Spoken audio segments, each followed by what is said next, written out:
We start tonight with Minneapolis and our school, Nicole Sganga, who joins me here at the table. Nicole, it's always good to have you here.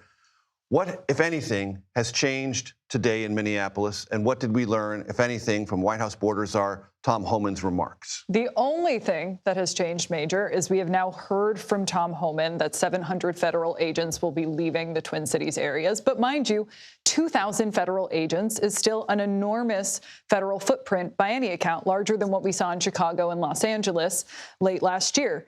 We also heard a very interesting answer to our Omar Villafranca's question of, is Operation Metro Surge a success? Where he said, well, it's not a perfect operation by any means.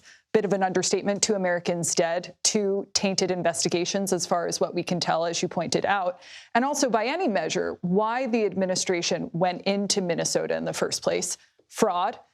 And we can talk about this more, but you now have a U.S. Attorney's Office in Minneapolis that is down to as few as 17 assistant U.S. attorneys, down from 70 during the Biden administration. The top 4 prosecutors working on the Feeding Our Future fraud case, which is a very sweeping fraud probe into use of federal dollars in Minnesota. Those 4 top prosecutors are now gone after, in part, protests to how the Renee Good investigation was handled. The other reason the administration said that they were in Minnesota to begin with, to go after the worst of the worst. Major, just yesterday, I sat down with the top corrections official in the state of Minnesota. His name's Paul Schnell. He told me right now in state prisons throughout Minnesota, there are 380 individuals who are here illegally, criminals who are serving their sentences.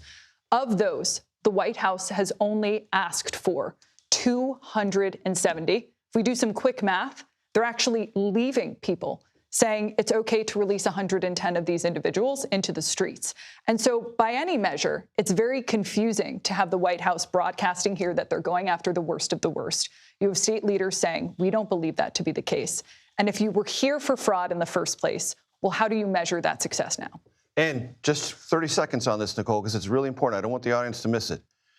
One of the stated reasons for the large footprint was fraud and fraud investigation. And Tom Homan said today those investigators are going to remain. But if the prosecution's office is now being depleted of people who no longer believe in that mission for various reasons, even if you find it, you're going to have a much harder time prosecuting it. 100%. 4 names: Joe Thompson, Harry Jacobs, Daniel Beaubier, and Matthew Ebert. The 4 attorneys who had been leading that $250 million Feeding Our Future fraud case will not be in court. And prosecuted successfully in court 100%. up until now. Yep.